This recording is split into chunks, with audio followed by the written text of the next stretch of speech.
Kita sudah mendekati tahun politik ya, 2024 pemilihan kepala daerah ya, gubernur, bupati, wali kota kayaknya jadi serentak mungkin kalau tidak ada perubahan ya.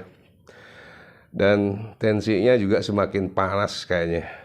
Macam-macam isu, apalagi di Bali memang udah ada konflik sampradaya dengan Gama Bali. Saya jadi berpikir, pandemi 2 tahun ya, kalau saja bukan Pak Koster yang jadi gubernur, saya nggak bisa bayangin gimana Bali sebenarnya. Kenapa saya bilang begitu? Kita bisa lihat ya, seorang pemimpin itu selain visioner, ya, selain pintar, juga harus jago lobby di pusat. Sebab ini urusannya kan anggaran. Jadi kalau seorang kepala daerah tidak mempunyai kepiawaian dalam lobby, akan susah untuk mendapatkan kucuran dana dari pemerintah pusat itu. Pandemi 2 tahun, semua mati, down, decrease, parah. Kenapa saya bilang parah? Karena keuangan masuk Bali itu dari proyek-proyek. Banyak proyek besar yang dilakukan oleh Pemprov Bali. Dan tetap jalan tuh, tidak ada yang berhenti semuanya. Belum lagi Pak Koster ini bangun yang kecil-kecil dari mikro hingga besar, proyek besar. Sakih misalkan, kemudian Art Center, kemudian lagi pelabuhan, tol ini bakalan, kemudian LNG. Walaupun ada polemik-polemik, dinamika itu biasa. Sepanjang masih ada waktu untuk dialog, saya kira semua akan terselesaikan. Tapi yang paling terpenting, semua yang berjalan itu membawa dana masuk. Belum lagi giat Bapak Koster meningkatkan UMKM bersama Ibu ya, sebagai Ketua PKK Dekarnasda. Dan saya lihat juga grafiknya di tahun ini, peningkatan ekspor itu bahkan melebihi tahun-tahun normal, bayangin tuh. Walaupun di sana sini banyak orang bully sebagainya, arak lah apa. Bahkan yang membuli arak ikut jualan arak, kan lucu tuh. Karena saya melihat seorang politikus begini. Orang politikus yang visioner sepanjang sejarah dunia politik ya, lihat aja. Pernah nggak seorang politikus yang benar itu menjelekkan, merendahkan politikus lain? Nggak ada.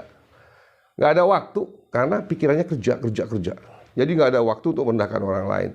Justru politikus-politikus yang tidak visioner, tidak punya argumentasi, ya kerjaannya pasti merendahkan, mencari kesalahan. Itu jadi jelas itu udah.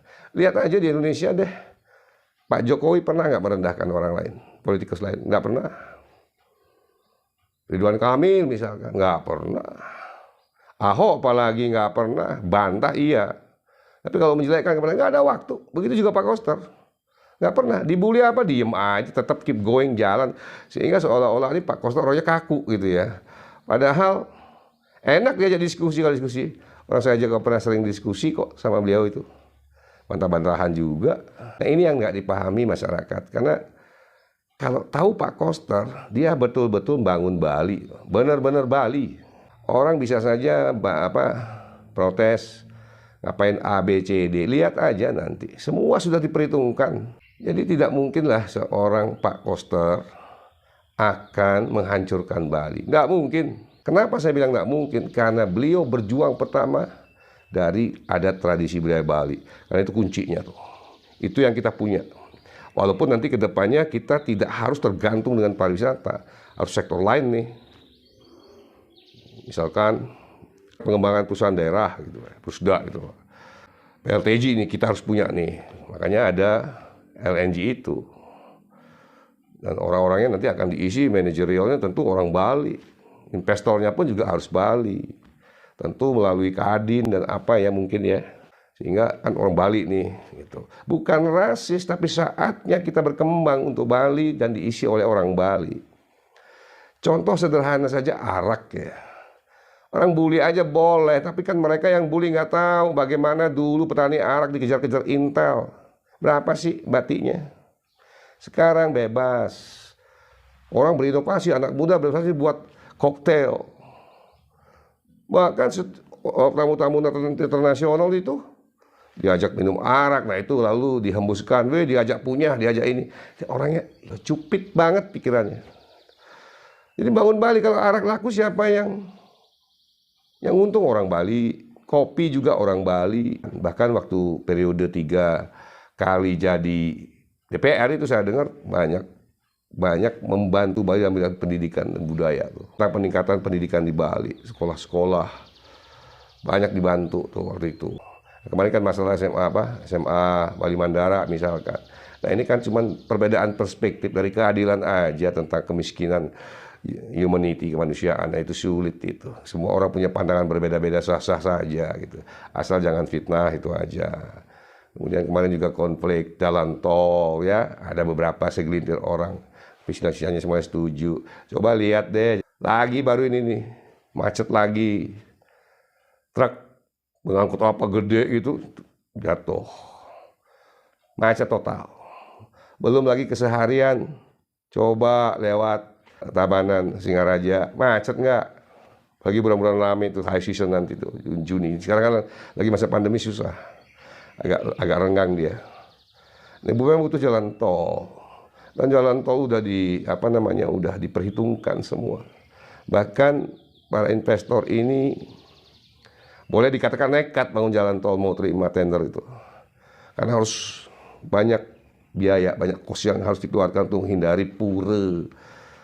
Kemudian sawah. Di Jemberan ini kita akan punya wahana wisata yang dibangun oleh Paramount Pictures. Paramount Pictures itu perusahaan besar ya, Hollywood. Banyak sekali nanti pembangunannya. Kalau udah kelar semua, coba Besaki kelar. Yang ruwet dulunya. Kemudian tamu anak udelnya masuk, lihat aja. Parkir juga ruwet. Lihat aja nanti parkir nanti di Besaki. Bagaimana bule nanti masuk, tamu-tamu masuk Besaki. Harus rapi, guide juga, prawisata harus di training. Semuanya nanti akan profesional ya, sesuai dengan apa yang masyarakat inginkan. Kemudian di mana akan ada rumah sakit internasional juga di Sanur itu sebelah pelabuhan itu. Nah, selesai pelabuhan 3 ini lihat aja, nggak lagi turun ke laut ya. Kemudian lagi LNG nih, kita akan punya pasokan listrik memadai. Sebenarnya tidak ada kerusakan terumbu karang, nggak ada, orang di bawah terumbu karang pipanya tuh 10 meter. Tetapi ada keberatan-keberatan itu ya wajar. Masyarakat punya hak untuk protes. Mereka juga protes demi kebaikan mereka kan, kebaikan masyarakat juga. Kalau ada masih ruang dialog selesai gitu loh. Saya kira semua demi Bali, Pak Koster itu ya. Nah tentu juga Pak Koster ini bukan dewa ya yang maha sempurna. Ya ada lah mungkin kurang komunikasi atau ada keliru dalam penerapannya dan sebagainya yang minus. Tentu itu bisa dibicarakan. Jadi marilah kita anak Bali sekarang sudah harus berpikir demi Bali. Kita punya pulau yang indah, tradisi yang indah, diminati, disenengin, dicintai oleh masyarakat dunia. Bali loh, kenal ya. Jangan dirusak itu, baik agemannya, tradisinya, budayanya, agamanya, jangan deh ya. Apalagi aci-acian tanah Bali ini beda, jangan dirusak, sedikit pun nggak boleh dirusak. Leluhur kita udah menganugerahkan kita sesuatu kekayaan yang luar biasa. Jangan hanya karena pikiran modern yang justru akan menghancurkan Bali. Mari kita bareng-bareng bersama ya bangun Bali ini. Kita wajib yakin dan percaya kepada pemimpin tidak akan merusak Bali. Lawang keluarganya pemimpin kepala daerah semua tinggal di Bali kok. Masa mau rusak Bali? Lucu. Saya tidak perlu sebut namanya, banyak yang merusak Bali sampai tidak berani ke Bali ya. Dihujat. Namanya akan buruk terus sampai ratusan tahun itu. Apa Pak Koster mau begitu? Kan tidak mungkin. Mari bangun Bali bersama. Semua perbedaan bisa dikomunikasikan. Semua protes pasti ada solusinya. Ketika ada ruang, ada waktu untuk komunikasi, di situ akan ada argumentatif positif. Pasti jalan keluar ada, asal tidak ada kepentingan yang belalelo ya, kepentingan dari sendiri yang ngotot-ngototan ya susah ya. Bukan karakter kita itu. Oke? Bali's back. Ciao.